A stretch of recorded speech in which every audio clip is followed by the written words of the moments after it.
Thanks for joining us at 4:30. We begin with breaking news. A tsunami advisory for the Washington coast was downgraded to a tsunami watch overnight. The advisory was triggered after a powerful 8.8 earthquake yesterday off the coast of Russia. Take a look at this photo from Russia that shows some of the damage we're seeing there. This is in the Kuril Islands off the coast of Russia, just north of Japan. And if you look closely, you can see all of that water moving in. Well, new overnight, we are seeing the first video of the quake damage inside Russia. You can see emergency workers and other vehicles responding to a damaged building used for a kindergarten. Now take a look at the map that shows the epicenter just northeast of Japan. You can see in red all the countries impacted by this. That also includes Alaska, the west coast from BC all the way down to California. Hawaii is also impacted. This video shows tsunami water spilling into a parking lot on Oahu's north shore. A research scientist at the University of Washington says the speed of a tsunami is like a jet plane with speeds up to 1,500 miles per hour.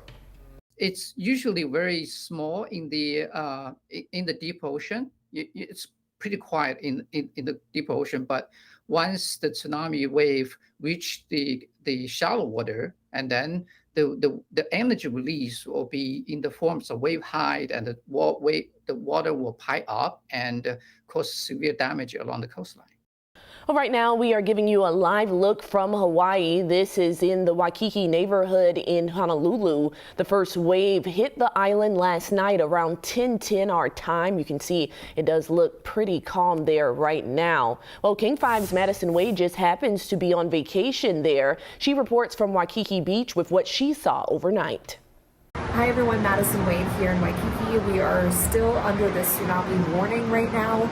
Haven't seen anything too concerning at this hour in terms of any water coming up onto the walkway or the roads here. I am keeping a close watch on the waves right now. We're hearing and seeing a lot of waves, but again, nothing of too much of concern. What I did see earlier though that was interesting was everyone in this area in Waikiki were cheering and shouting and chanting at one point, which I believe was their response to not seeing any major waves around that 7:10 mark, which is when we were expecting to see the first waves hit.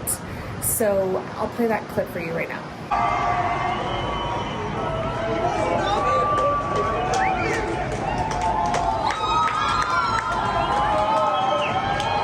It was quite interesting to see people react that way, but also showed quite a sense of unity and community here, as a lot of people were just really uncertain and anxious watching this all unfold.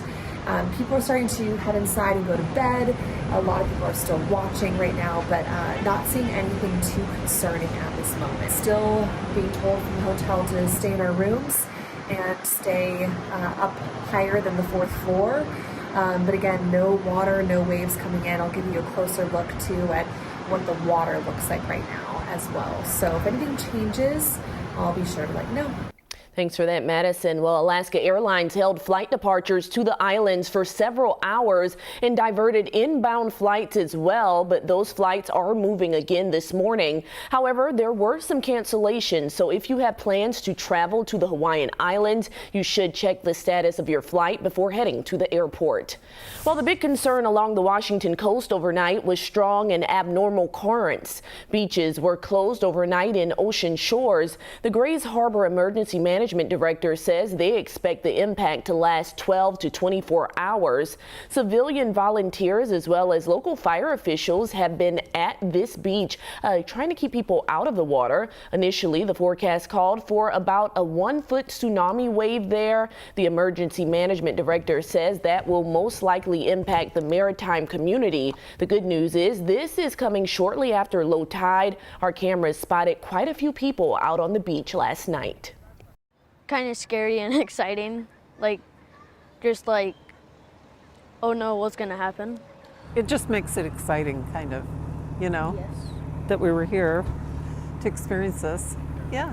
Well, the good news is so far no word yet on any damage. We'll keep monitoring the situation and bring you updates as they come in. And Rich, although that advisory was changed slightly, still concern for some of the people out on the beach. What should they be worried about if you're on the coast today? Well, the first thing to underscore is the fact they're not expecting major inundation. If you think back to some of the videos from back in the Japanese earthquake where this wall of water came in, they're not expecting that along the Washington coast. We're a long ways from the epicenter. It's about 4,000 miles across the ocean to get here, but they do obviously travel pretty quickly, moving at the speed of a jetliner, and that's it's been arriving since about 1 o'clock. The important thing too is the first wave that comes in is not necessarily the biggest. You can get some larger ones, but our concerns right now, it's gone from a tsunami warning actually to a tsunami advisory out along the coastal areas over the strait and then up in some of the northern areas. You can see it's interesting. It says until Saturday at 4:19. Basically, it's until further notice.